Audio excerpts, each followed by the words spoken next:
Đúng rồi, này mà Nam thích lắm này. Ở đây nhá, ở đây.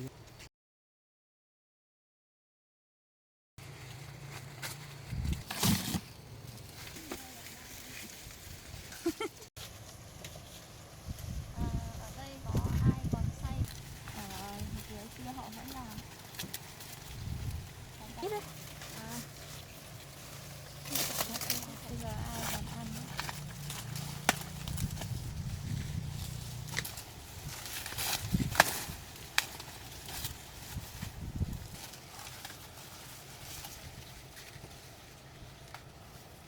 Một hai ba nào.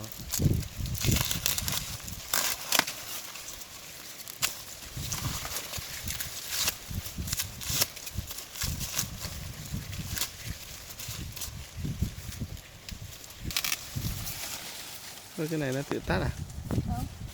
Cái này chán thật cái máy này. Nó tự tắt. Chưa quay tự tắt đâu, nó vẫn ở đây. Chưa quay cái tối hết rồi đây.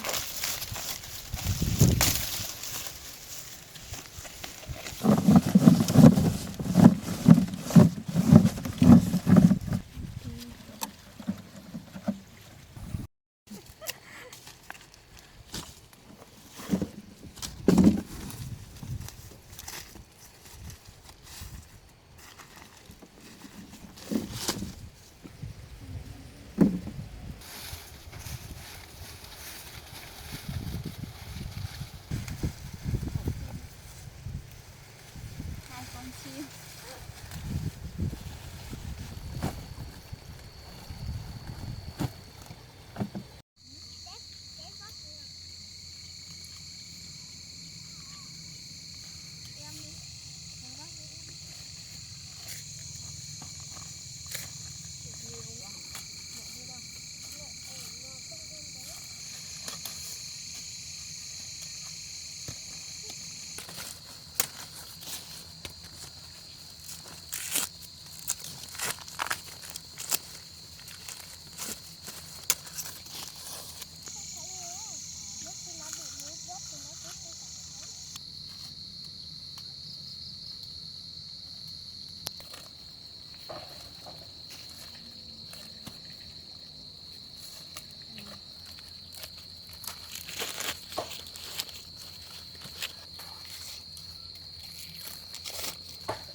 Hôm nay mình sẽ rời sấy mẻ.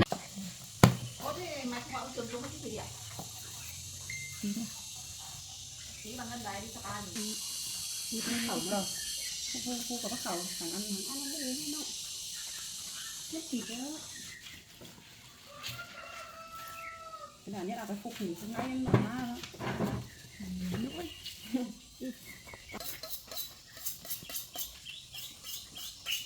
Kéo kéo kéo mưa đi vậy.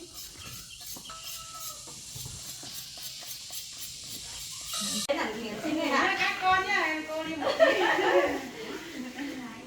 Dung nó ngủ xong thì Tấn khô á? Trời ơi, tấn khô thì phải làm liên tục, ngày nào cũng làm 1 tháng.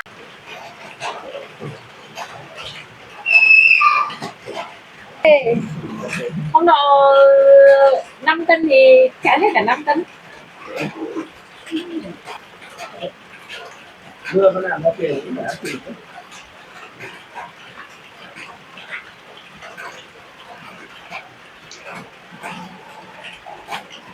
Canh không hót đấy. Quả bí cái kìa.